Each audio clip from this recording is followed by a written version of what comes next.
Welcome to the entertainment segment of Impact. I'm John Russell Cring. I'm your new host, you lucky, lucky, lucky people. I am a local independent filmmaker, and I have actually been on this lady's show, who's my guest on my first show, Miss Ann Parillo, the woman with the most musical sounding name in the capital region, which is obviously why you became a host of a show. Is that correct? That must be it. That must be the reason. Whether you pronounce it in Spanish or you pronounce it in Parillo. Is it something like that? I'm not sure. Or Italian. That's right. And I've been on your show a lot because Yes, everybody goes on the Ann Parillo show. Well, you got to know that this is the only guest that I ever had that stormed off the set. Twice! I stormed off twice, man. So I'm ready to Oh, start I'm ready. here. Let's go. You know what? Let's hook you back. I lasso you. I'm a cowboy, baby. All right. You got the hat. Yeah, that's right. And you have been the host of Schenectady Today for coming up on 15 years. Yeah, we'll celebrate our 15th anniversary on September the 14th, and then we go into our 16th year. Okay, so talk to me here. Ann, you have had a non-paying job for the last 15 years. Yes. Why in the world would you do that? Well, you know, John, I decided when I kind of retired from my profession as a pharmacist, right? Yes, I read about that. You're a pharmacist, Yes, I am. right? Yes, and taught at the College of Pharmacy. Can you tell people the best way to get an illegal prescription? Say what? What? No, come on.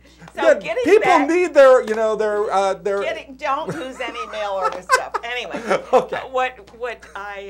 What I decided was I wanted to retire and give back to the community. Okay. So this turned out to be a 1 day a week, which still is 1 day. And I said, well, I can do it for 1 day. They were going to have they had 5 days, and I took Wednesdays. I'm the only survivor of doing the show. So everybody else kind of, well, it's a big job. Right. And I'm kind of a committed type person, and other people. Are you saying that there were many, many people who started Yes. and they all died? And No, only no, you, there's is still- that? Many are living. Okay, that's fine. It's not like you killed them off. No, I did You're not not the do serial that. killer No, of cable yes. access shows. Oh. So anyway, I started it because I figured one of the things I did work with and when I taught was communications Right. for pharmacists, for students, to talk to patients. So I figured I can talk to people. That's no big deal. And so I started doing it, and it was a struggle in the beginning trying to find people to come on the show. Now it's like I'm booked out through December almost, and I've got 6 segments on every show. People come to me, and I love meeting the great people in our community. And we're called Schenectady Today in and around the capital region because we have people coming in from Fort Ticonderoga, and we got people coming in from Broadway even when they're in the area. So I love doing this, and all the nonprofits that want a voice. Right. I want to give them more than a 5-second bite, Right. sound bite, and that's what I give them. So when you have somebody on the show, first of all, an Ann Parillo show is literally one of the most extreme crazinesses because literally you'll have a midget, you'll have a puppy. It's like They're it's like little, they're Ed's. little people. Sorry, I'm sorry. Little people, forgive me, dwarves, whatever it is. I'm sorry to all of you, but you can't actually reach the computer to watch, so you don't have to worry about that. But listen, no, and it's crazy because you have so many disparate elements, so many different segments. Yeah. Sometimes you'll have somebody, A band. a very, very a very serious subject, and then Oh, the yeah. next thing. How do you transition to that? And how do you deal with something that, let's say you have a guest that's just not very good? I mean, it's not that they're not very good. It's just they don't know how to communicate their ideas. They're deathly boring. I'm sure that has happened to you before. Well, I have a story to tell. Oh, see, now this is why you watch this show, because I serve it up and knocks it out of the park. That setup was absolutely fantastic. Well, it's almost like we planned it. Let me tell you, because I can usually ask an open-ended question so that someone will respond. I had a guest. How am I doing with this? Am I doing good with the open-ended thing? And I had a guest on who I thought was appropriate. It had to, like extermination, getting rid of critters and stuff. Vermin. Or, so I thought this is a good topic at this time of the year. This was very early in my career here. And so I had the gentleman on, and we were talking about it, and everything I asked I got a yes or a no. Or a one-word answer. So Ooh. I'm thinking, I'll set up a scene. So I said, well, suppose I had a raccoon get in my garage. And is it a safe thing? I don't know. Please tell me how you'd handle that. His response was, catch him, kill him. Catch him, kill him. That's the best answer. Pretty much in every situation, you just catch him and you kill him. Let's say you've got like 300 albino roaches. Just catch him and you kill him. You know what? I appreciate the man's simplicity. Is that funny? I mean, it just, catch him, kill him. so That's right. I mean, it just made. Sometimes I use crossbow. right in the brain pan. Catch him, kill him. So it's just sort of an experience that I had there. Yes, no. It's amazing to me. Just the disparate elements and all of the different people that you have on the show. Obviously, you have people every year because they have special We're events. We're going to be talking about suicide prevention, and we do talk about that very seriously.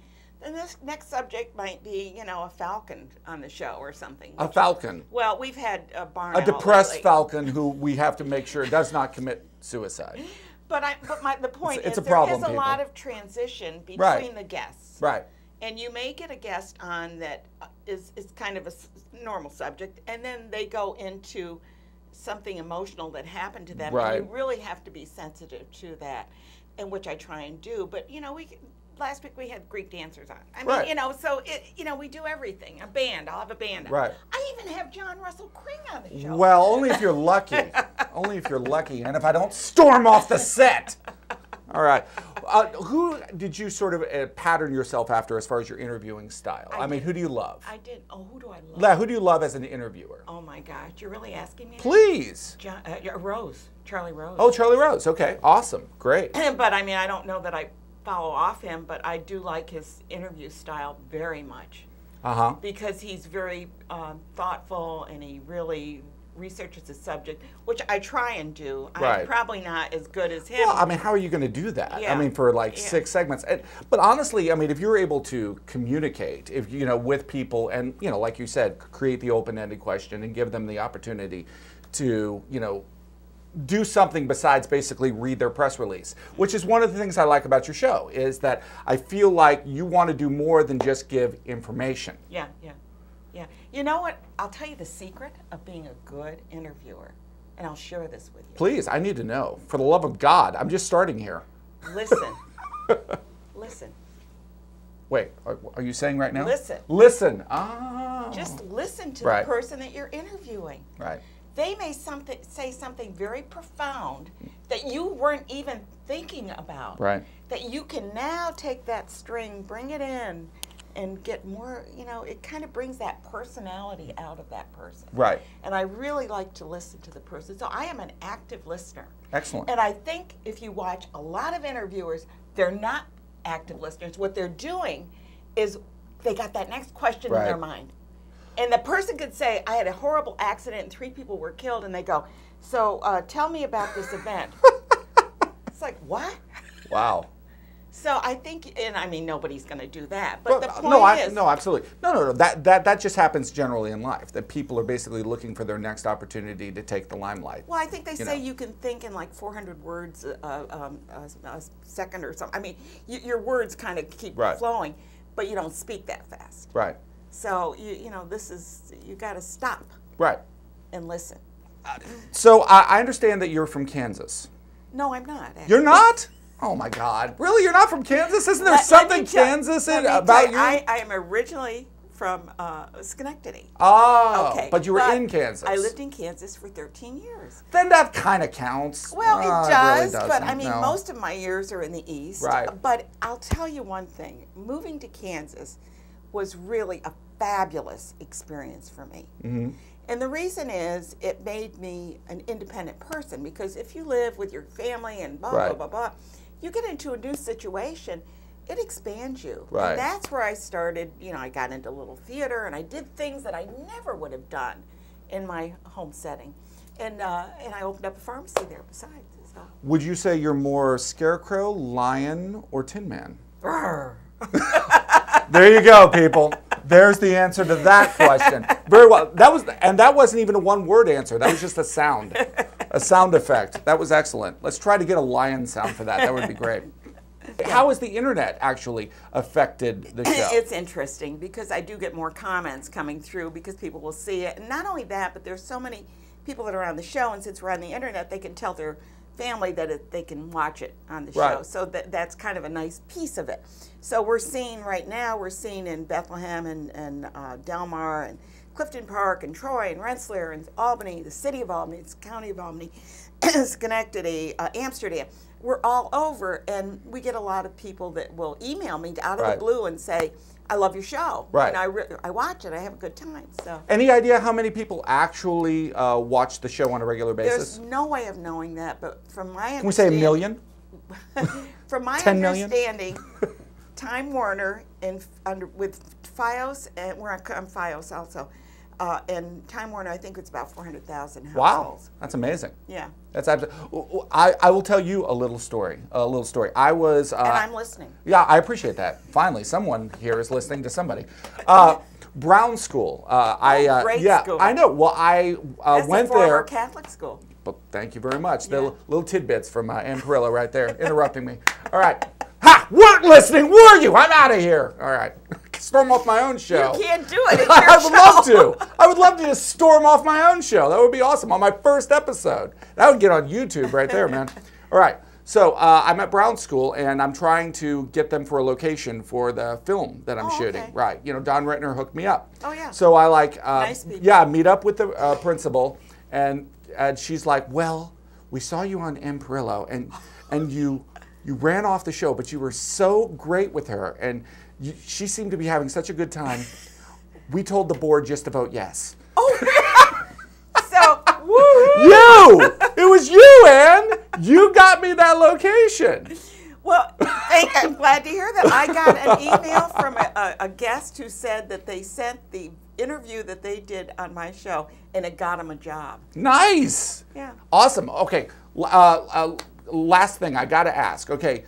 You're so popular, everybody knows you, probably people coming up to you all the time. But what I want to know is, are you just getting just all kinds of free stuff? Like, if you go to the farmer's market, is it like The Godfather? Are you like literally walking up, people are handing you bags of tomatoes? Here, I made fudge for you.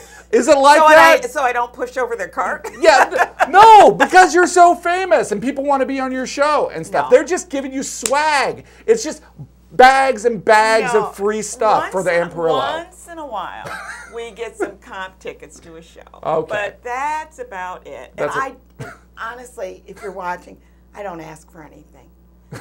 I really don't, because I just love what I do. But if you bring me some fudge, I'm happy. Never turn down fudge. I would never turn down fudge or any chocolate variation. And you are a joy. You are a jewel in the Capital District. But listen, let me tell you. Eventually, they're going to have some sort of big thing here at Proctors. It's going to be Ann Parillo Day. Everyone's going to be coming in. It's going to be like, this is your freaking life. Don't go to it, because it means you're probably dying. I know, that's right. Well, did you know that in 2011, which you probably already know, I was named Woman of the Year. Really? By the BPW, the Business and Professional Women's. Awesome. Yeah. I'd love to be Woman of the Year. Yeah. Let me ask you a question. Who are you going to turn? Want to borrow my scarf? Yeah, exactly. Who are you going to? Yeah, go ahead. Who are you going to turn the show over to? Because I can get a blonde wig and an oversized vest, and I would like to be the new host of Schenectady Today once you're like in an oxygen tent. Listen, I'll pass the baton. I want it. This will be It'll the be Cable Olympics. That's right. It'll be like one of these things. Oh, right to you. That's awesome. Ann, thank you so much for being on my first show. Yeah, it's been awesome. Yeah. I love you. Maybe you. I won't storm off your show next time. Okay, good. I make no promises. We'll see in a few weeks. Thank you for not doing it, though. That would have been a little embarrassing. Thank you. And thank OSM for the opportunity to get me on the air here. Okay. For the very few people who don't know, where can we catch the Ann Parillo show and when? Okay, you can catch, well, it's on at different times. So what you have to do is go to my website at www.annparillo.com, and it lists all the times that it's on. But you can see it on the World Wide Web, on OSM, and on Channel Albany. You've been watching the entertainment segment here on Impact. My guest was Ann Parillo. She is awesome. I highly recommend that you check out her show.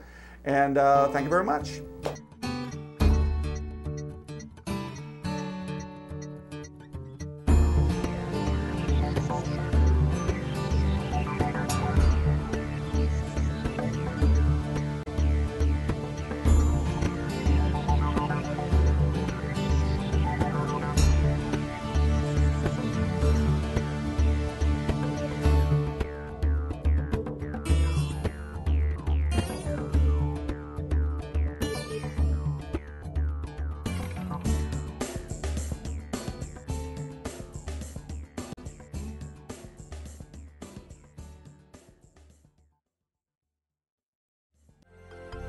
Proctors, bringing the best in arts, education, and entertainment.